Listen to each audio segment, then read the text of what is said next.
Okay, so we're back in here in the shop today, and I'm going to dismantle. First I'm going to put a little mark on here with a pencil. Back out here in the shop today, I'm going to resume getting the scope mounted on this new gun.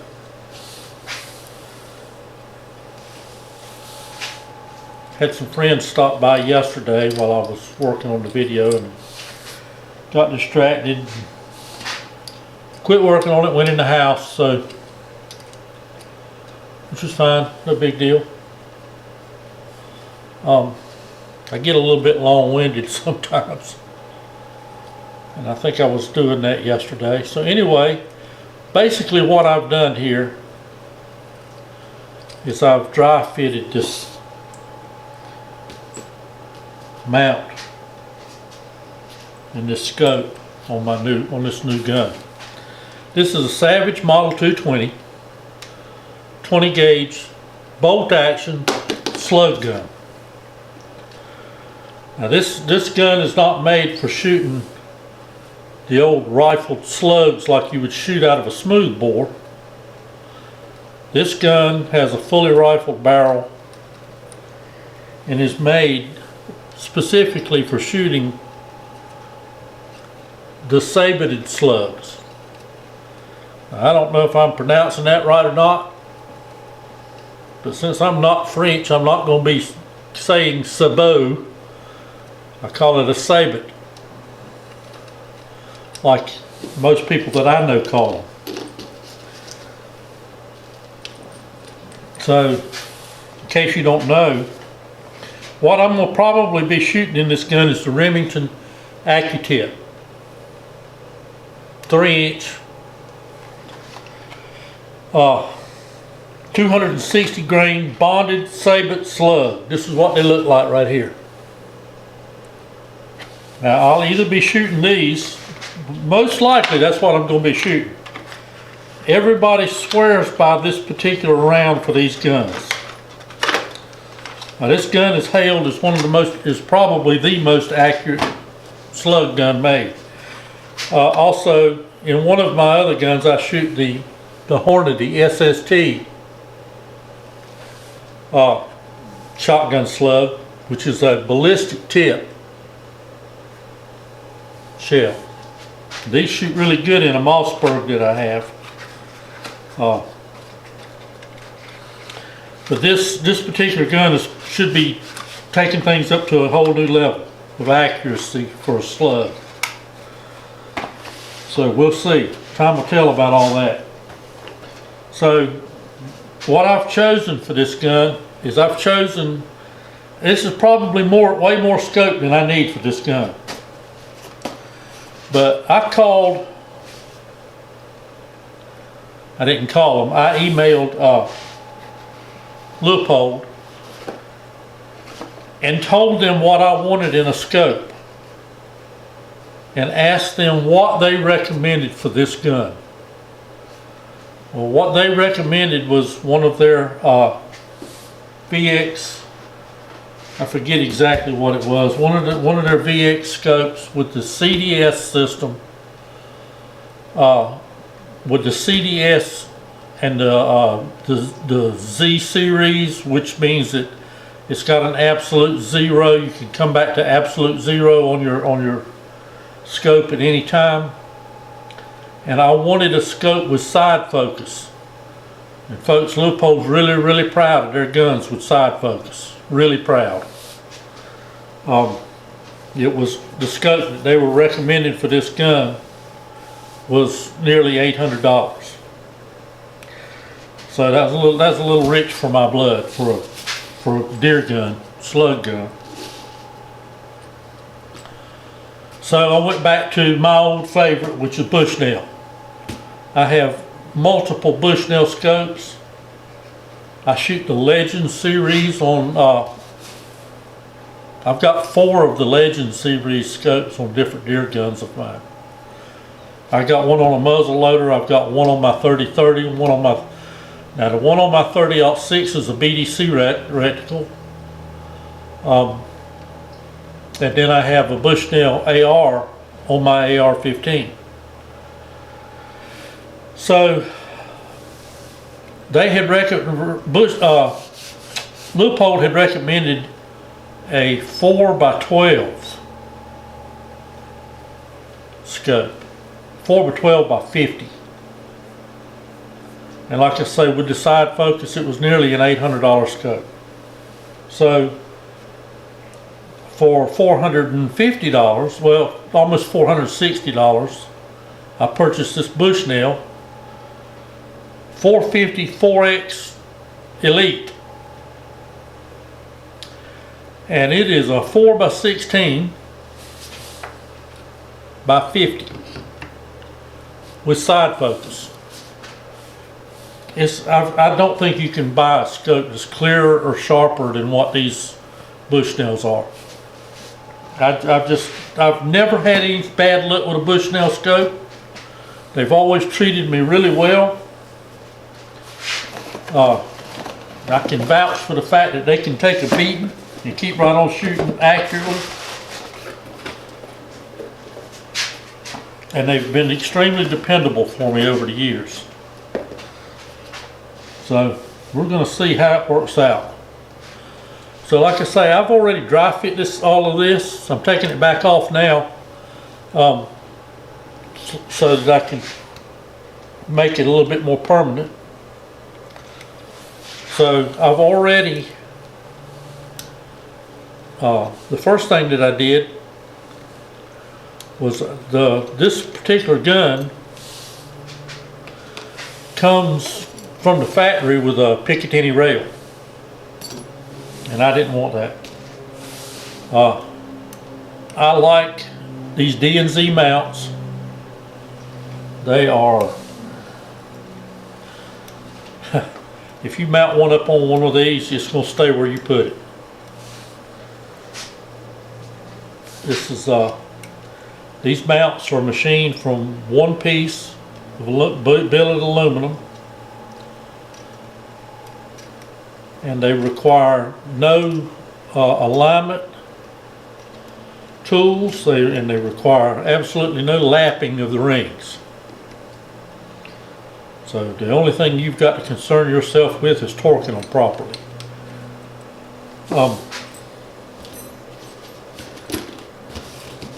So I've already taken my Q-tips and gone in here and cleaned all my, I might need to do that again. I should do that again. So I'll take a little bit of gun scrubber.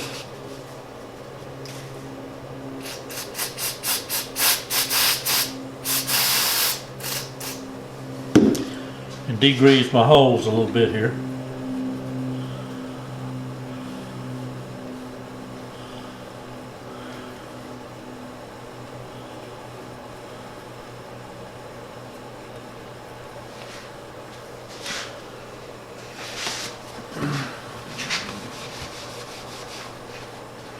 And we're going to remove the bolt.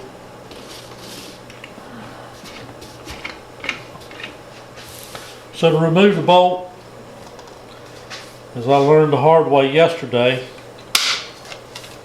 pull the trigger. You've got a button right here on the front of the trigger guard. You need to match the trigger itself and this button, and then you can remove your bolt. Just that easy. You want to make sure you've remove your bolt, which I've already done it on this one, but you want to be sure and remove the bolt. And then once you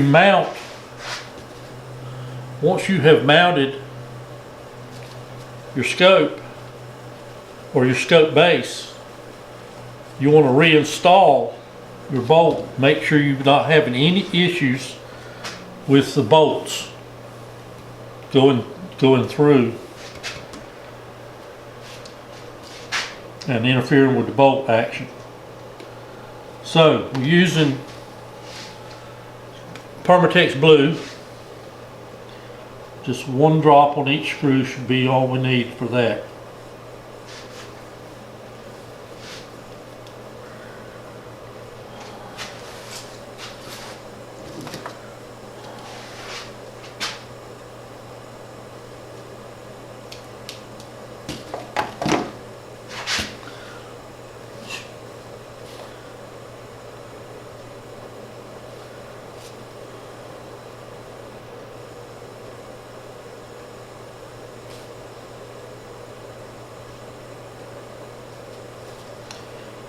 Right, let that tack up a little bit.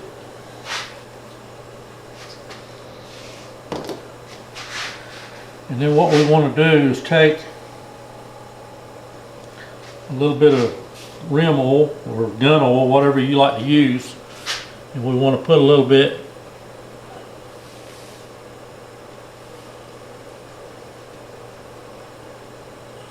we don't want it in the old holes where the bolts are going to go, but we want it on the surface there.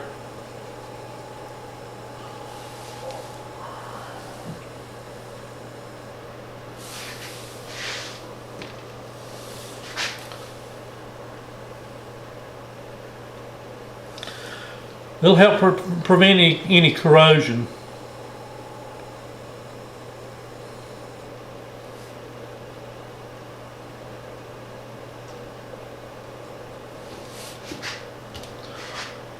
Between the mount and the gun. So all we need is a light coating. That's a little heavy, so we just want a light coating.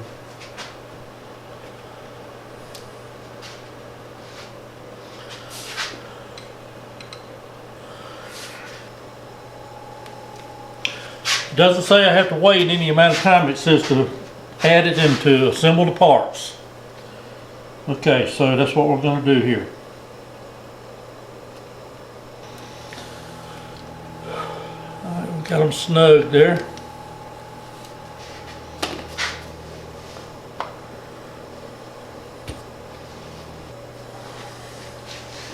Now, according to Savage, you should use the torque recommendations from the scope ring manufacturer. So, got it on here somewhere. For the receiver, 30 inch-pounds for steel receiver.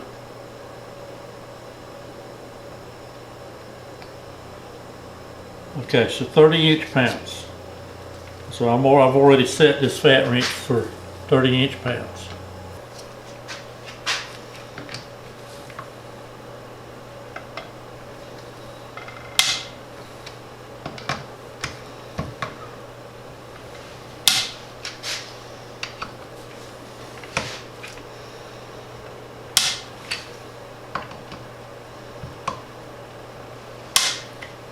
All right, 30 inch-pounds is what we have there.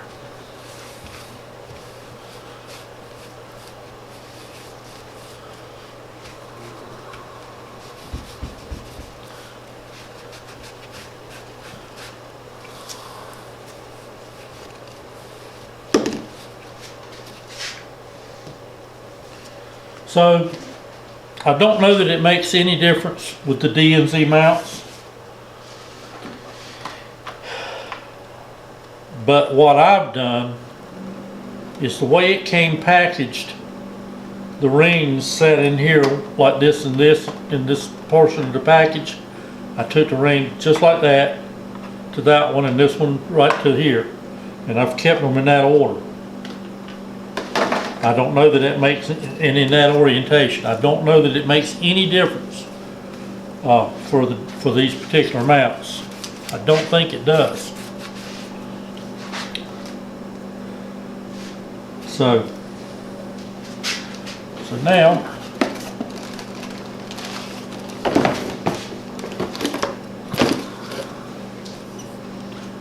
I'm going to put the scope back on.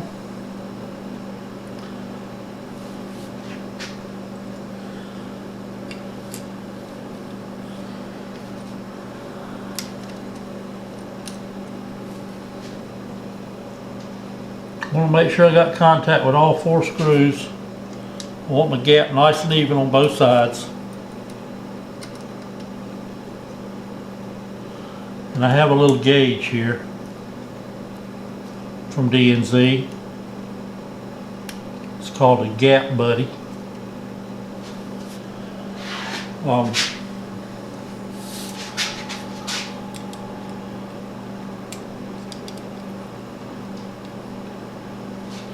but I want to leave it loose enough that,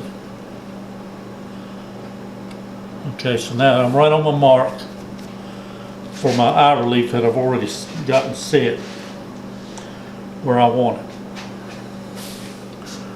So I'm going to make sure the gun is clamped in here real nice and tight.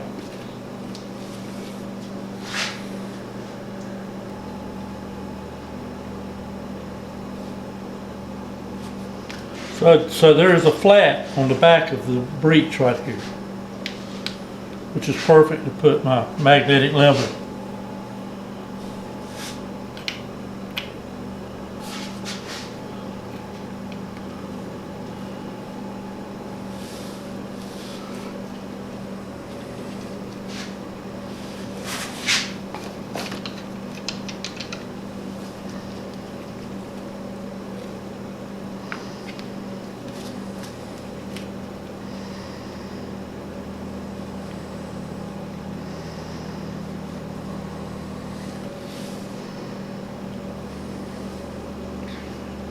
Okay, that looks level to me.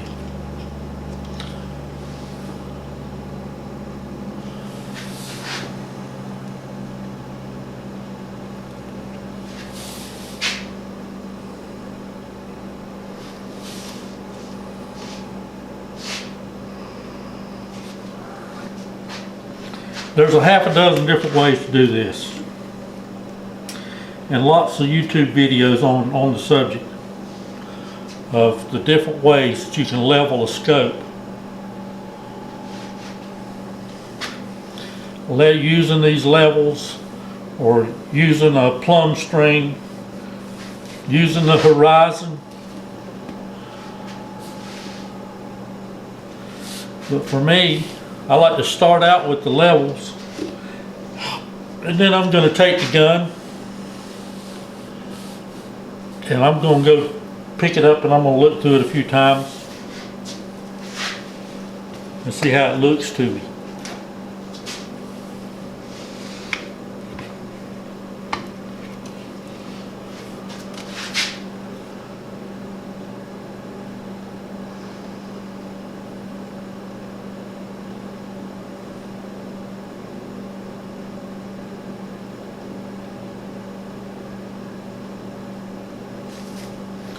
And it looks really good. So it looks really good to me.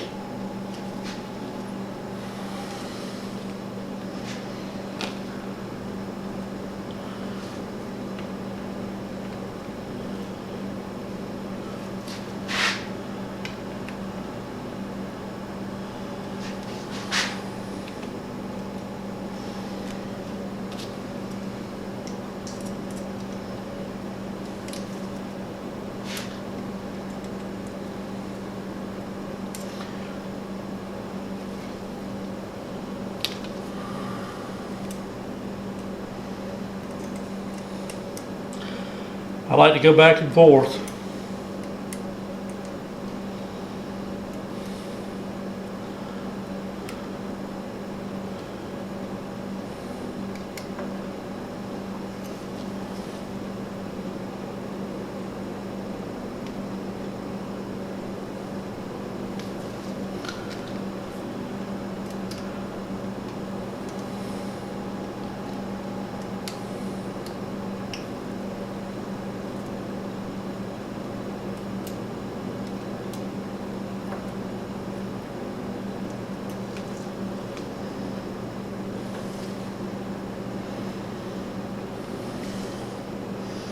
What I'm doing is I'm looking at my gaps.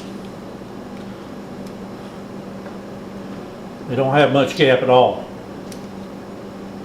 This scope has a 30mm tube.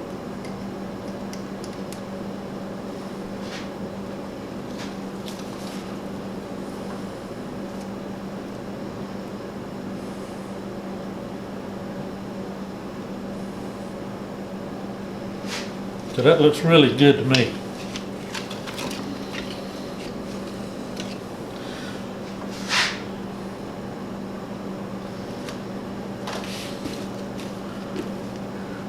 Now they call for 35 inch-pounds on the ring screws.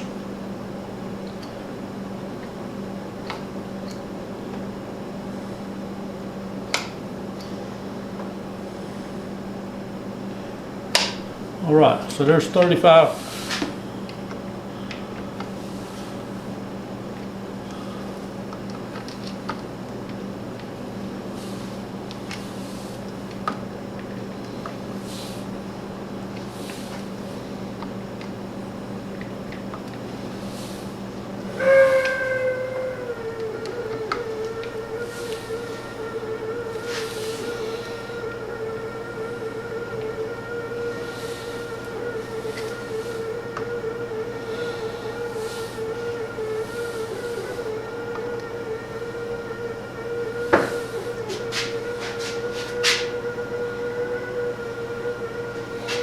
Sounds quite like my little fan motor on the heater struggling a little bit there.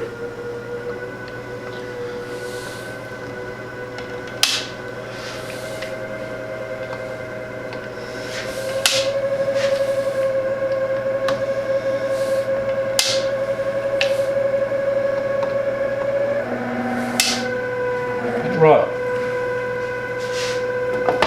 So there's 35 inch-pounds on the ring screws.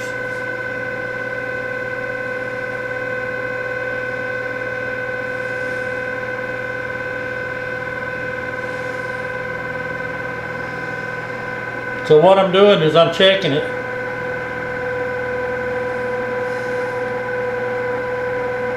And it just naturally comes right to my eye. I've got plenty of eye relief. And I've got a full scope. No black ring around the image. And when I just pick it up and it just naturally comes right to where I need it to be. So for me, my eye relief is like I want it.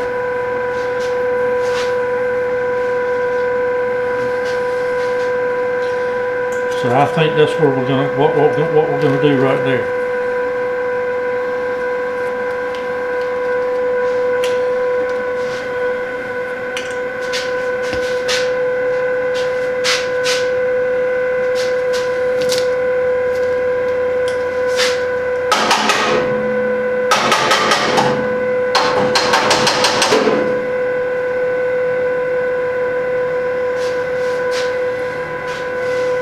It'll shut down in a minute, I guess.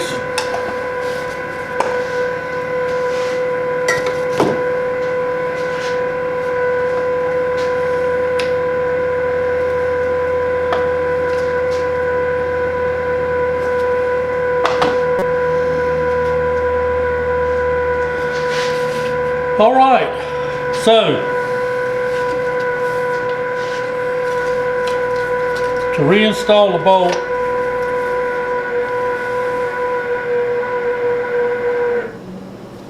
thank you. Put it in the master trigger.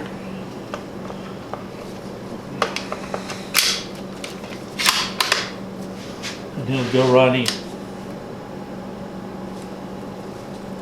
This is a really good feeling rifle or gun.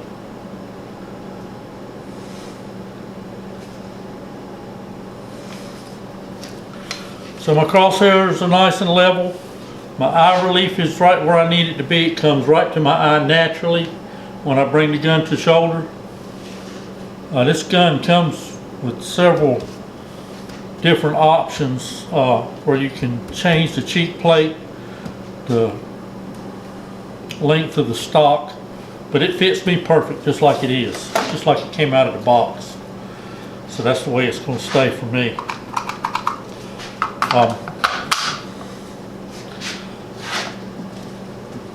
So I'm excited to get this thing down there to the range. I had intended to use, as I said, I was going to use a Leupold scope with the CDS system. And I think actually this scope is overkill on this gun, I do believe. I think a 3x9, I like the 50mm for a deer gun. Just for low light conditions and whatnot. The 30mm tube is it's a crisp and clear image in this scope.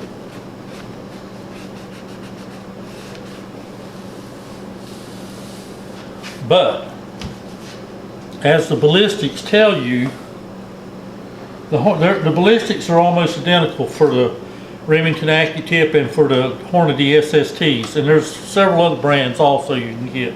But these are two of the most popular, and the Remington by far being the most popular one for this gun. The ballistics for this gun, I don't know if I read that out before, but if you set this gun at 2.5 inches high at 50 yards, you will be 3.3 inches high at 100 yards, and you'll be 0 at 150 yards. And you'll have 8.2 inches drop at 200 yards. So for a deer gun, a 200 yard deer gun, there's really no need for a CDS system. Even though they'll sell you one, but it's just really not necessary. I mean, like I said, but this is a 4x16, which is overkill as far as power goes, but you don't have to use it. It's there if you want it, there if you need it. I mean, low light conditions, you're going to dial it all the way down anyway.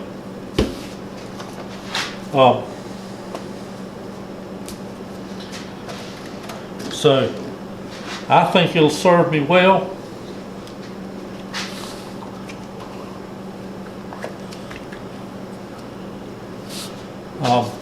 So the next thing that we'll do is I've actually got two other guns I need to mount scopes on. I've got a 6.5 Creedmoor, and I've got a Mossberg 935 turkey gun that I'm going to